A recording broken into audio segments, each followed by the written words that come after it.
ხრუშჩოვმა უთხრა მწვანაძეს, რომ თუ თქვენ ჭკუით არ იქნებით, მე თქვენ აფხაზებს მოგისცემთ.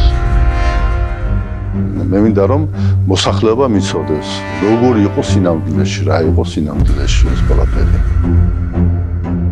გიტოვანი ვალდებული იყო ჩასულიყო სოხუმში დავალება ქონდა. და ეს სქემა გეგმა გაეცნო არძირბასთვის, რომელსაც მე წინასწარ ველაპარაკე და შევთანხმე აი ამ ოპერაციის ჩატარების აუცილებლობას. და ეს მან არ გააკეთა.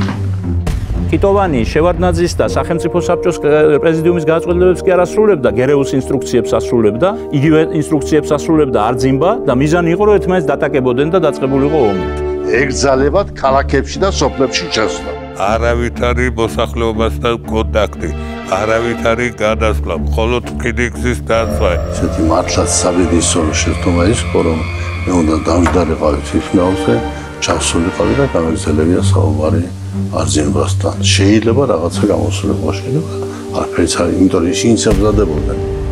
კიტოვანმა გაიარა სოხუმის ცენტრში, თავრობის სახლზე ის მწვანე ხელიანი დროშა რო იყო, ის ჩამოხია. აი ესე დაიწყო ეს ომი.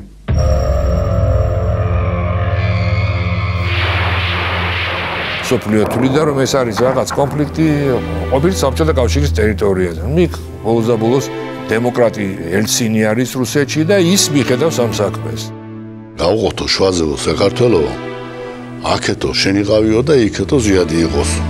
კატარას არავის არ ინდოქს სასწაულებს შევიან გაგრაში. ჩვენ უბრალოდ პატარა ბავშვები წავედით.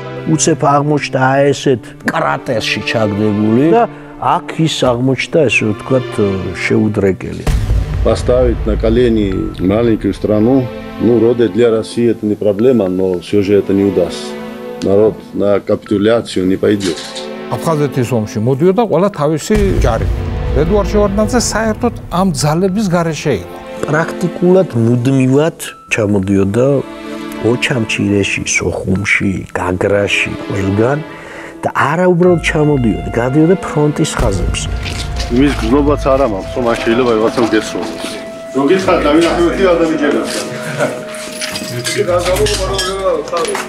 არავითარ შემთხვევაში ანგარიშს არ გვიწევდა. მიუხედავად იმისა, რომ მას ამას კანონი ეოლებდა. რა გვექნა, ჩვენც მიყვებოდით. ნუ გეშინიათ, მე გადაგარჩენთ თქვენო გეუბნება.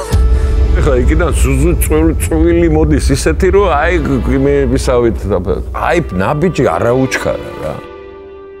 სოხუმში რამდენიმე დღე ვარ და სიმართლე გითხრათ, გარდა სოხუმისა ჩემთვის არაფერი არ არსებობს. პირველ შემთხვევაში ცხოვრებაში იყვნენ ადამიანები და ისინი ცოცხალი არიან, ზოგი აქაც არის, ზოგი სხვაგან არის კიდე. სოხუმის ჩავარებაზე უყურებთ ზათ. იმისათვის რომ რაღაცა გადადგეს. ექსპერიმენტის მომხრეები წინ აღარ მოდიან, კიტოვანი აჩიგვარაში გაჩერდა თავის 1000-მდე ერთგული მებრძოლით. ერთ-ერთ მეთაურს უთხარი, რომ ნახევარსაათში გავდივართ კოდორზე, უნდა გადავიდეთ მეთქი და ჩემი მეთაური სხვა არისო. ბიჭებო, რა შევია, არა, ყველაფერი დაკარგული. დაუბრუნდეთ, თქვენთან ვიქნებით, თქვენთან მოვდივართ. არა, უკვე გადაწყვეტილი აქვს ყველაფერი. ეს ვაჟკაცხალს არ იღადრება თამაშის დარგვა. ეხლა უთხის საქმე და თუ მოდიხარ, წამოდით და გააკეთეთ საქმე და დანარჩენზე მე ვლაპარაკობ. მე ჩემი საზღვარი გითხარით და თქვენით.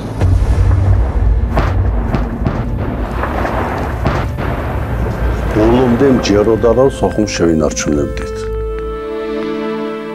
ბოლომდე მჯეროდა.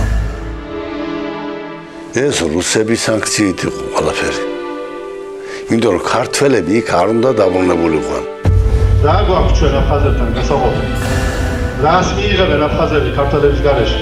ნუ რა ის გონია რომ იმპერია დაემსხვრა და ორჩა დამთავრდა ისტორია, ამით არ დამთავრდება იმპერიის ისტორია. კიდევ და კიდევ შეხვდება ჩვენ ბევრი და დიდი სიზნელე